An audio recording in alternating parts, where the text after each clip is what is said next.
listening, squirrels. This is my third time on today.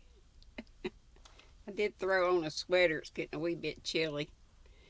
Okay, we are on the last chapter. 4 is the last chapter. Remember, these are short stories, so I'm going to have to look up something good. And I hope this is a great chapter. I have not looked ahead or read ahead. The captain was one of those splendidly tough and cheerful specimens of seafaring humanity whose combined courage, hardihood, and calmness in difficulty leads them naturally into high positions of trust. He was not the man to be led away by an idle tale, and the mere fact that he was willing to join me in the investigation was proof that he thought there was something seriously wrong, which could not be accounted for on ordinary theories nor laughed down as a common superstition. To some extent, too, his reputation was at stake, as well as the reputation of the ship. It's no light thing to lose passengers overboard, and he knew it.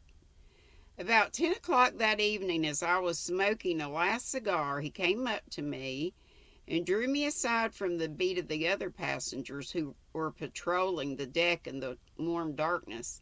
"This is a serious matter, Mr. Brisbane," he said. "We must make up our minds either way, to be disappointed or to have a pretty rough time of it. You see, I cannot afford to laugh at the affair, and I will ask you to sign your name to a statement of whatever occurs. If nothing happens tonight, we will try it again tomorrow and the next day. Are you ready?" So we went below and entered the stateroom. As we went in, I could see Robert the steward, who stood a little farther down the passage watching us with his usual grin, as though certain that something dreadful was about to happen. The captain closed the door behind us and bolted it. "Supposing we put your portmanteau," and that somebody did look, I'm sorry, I can't remember who it was, but somebody did look it up and say it was like old-timey luggage, basically. Now where am I? "Supposing we put your portmanteau before the door," he suggested. "One of us can sit on it. Nothing could get out then. Is the port screwed down?" I found it as I had left it in the morning. Indeed, without using a lever as I had done, no one could have opened it. I drew back the curtains of the upper berth so that I could see well into it. By the captain's advice, I lighted my reading lantern and placed it so it shone upon the white sheets above. He insisted upon sitting on the portmanteau, declaring that he wished to be able to swear that he had sat before the door. Then he requested me to search the stateroom thoroughly, an operation very soon accomplished, as it consisted merely in looking beneath the lower berth and under the couch below the porthole. The spaces were quite empty. "It is impossible for any human being to get in," I said, "or for any human being to open the port." "Very good," said the captain calmly. "If we see anything now, it must be either imagination or something supernatural." I sat down on the edge of the lower berth. "The first time it happened," said the captain, crossing his legs and leaning back against the door, "was in March. The passenger who slept here in the upper berth turned out to have been a lunatic. At all events, he was known to have been a little touched, and he had taken his passage without the knowledge of his friends. He rushed out in the middle of the night and threw himself overboard before the officer who had the watch could stop him. We stopped and lowered a boat. It was a quiet night, just before that heavy weather came on, but we couldn't find him. Of course, his suicide was afterwards accounted for on the ground of his insanity." "I suppose that often happens?" I remarked rather absently. "Not often, no," said the captain. "Never before in my experience, though I have heard of it happening on board of other ships. Well, as I was saying, that occurred in March. On the very next trip—" "What are you looking at?" he asked, stopping suddenly in his narration. I believe I gave no answer. My eyes were riveted upon the porthole. It seemed to me that the brass loop nut was beginning to turn very slowly upon the screw, so slowly, however, that I was not sure it moved at all. I watched it intently, fixing its position in my mind and trying to ascertain whether it changed. Seeing where I was looking, the captain looked too. "It moves!" he exclaimed in a tone of conviction. "No, it does not," he added after a minute. "If it were the jarring of the screw," said I, "it would have opened during the day, but I found it this evening jammed tight as I left it this morning." I rose and tried the nut. It was certainly loosened, for by an effort I could move it with my hands. "The queer thing," said the captain, "is that the second man who was lost is supposed to have got through that very port. We had a terrible time over it. It was in the middle of the night and the weather was very heavy. There was an alarm that one of the ports was open and the sea running in. I came below and found everything flooded, the water pouring in every time she rolled, and the whole port swinging from the top bolts, not the porthole in the middle. Well, we managed to shut it, but the water did some damage. Ever since that, the place smells of seawater from time to time. We supposed the passenger had thrown himself out, though Lord only knows how he did it. The steward kept telling me that he cannot keep anything shut here. Upon my word, I can smell it now. Cannot you?" he inquired, sniffing the air suspiciously. "Yes, distinctly," I said, and I shuddered as that same odor of stagnant seawater grew stronger in the cabin. "Now, to smell like this, the place must be damp," I continued, "and yet when I examined it with the carpenter this morning, everything was perfectly dry. It is most extraordinary. Halloo!" My reading lantern, which had been placed in the upper berth, was suddenly extinguished. There was still a good deal of light from the pane of ground glass near the door behind which loomed the regulation lamp. The ship rolled heavily and the curtain of the upper berth swung out into the stateroom and back again.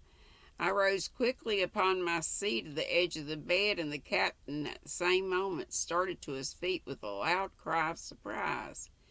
I had turned with the intention of taking down the lantern to examine it when I heard his exclamation, and immediately afterwards his call for help. I sprang towards him.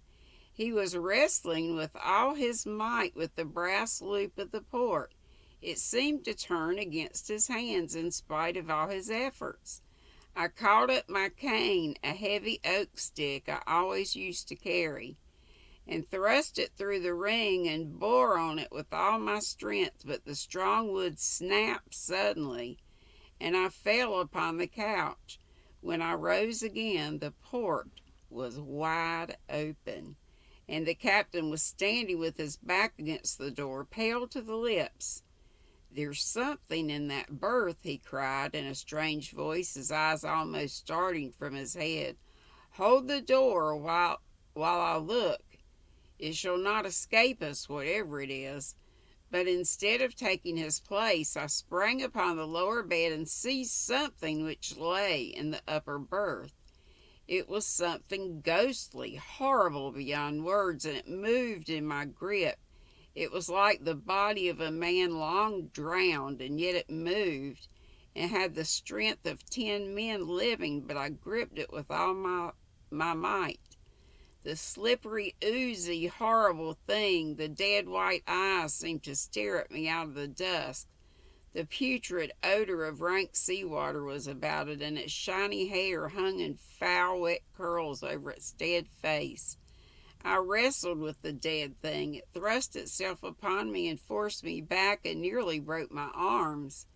It wound its corpse's arms about my neck, the living death, and overpowered me so that I at last cried aloud and fell and left my hold.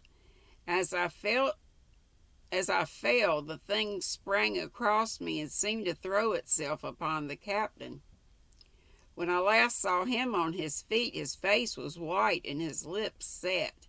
It seemed to me that he struck a violent blow at the dead being, and then he too fell forward upon his face with an inarticulate cry of horror. The thing paused an instant, seeming to hover over his prostrate body, and I could have screamed again for very fright, but I had no voice left. The thing vanished suddenly, and it seemed to my disturbed senses that it made its exit through the open port, though now that was possible considering the smallness of the aperture is more than anyone can tell. I lay a long time on the floor, and the captain lay beside me. At last I partially recovered my senses and moved, and instantly I knew that my arm was broken, the small bone of my left forearm near the wrist. I got upon my feet somehow, and with my remaining hand I tried to raise the captain. He groaned and moved, and at last came to himself. He was not hurt, but he seemed badly stunned. Well, do you want to hear any more? There is nothing more. This is the end of the story. The carpenter carried out his scheme of running half a dozen 4-inch screws through the door of 105. And if ever you take a passage in the Kamchatka, you may ask for a berth in that stateroom. You will be told that it is engaged. Yes, it is engaged by that dead thing. I finished the trip in the surgeon's cabin. He doctored my broken arm and advised me not to fiddle about with ghosts and things anymore. The captain was very silent and never sailed again in that ship, though it is still running, and I will not sail in her either. It was a very disagreeable experience, and I was very badly frightened, which is a thing I do not like. That is all. That's how I saw a ghost. If it was a ghost, it was dead anyhow. The end. Hope you enjoyed it. I thought that was pretty exciting. So, who knows what I'll come up with tomorrow. I'm going to be looking throughout the day to see what I can find. Yay, I like that one. Hope you did. Hope to see y'all at live at 5 today. Love ya. Be sweet. Don't be ugly. Bye-bye.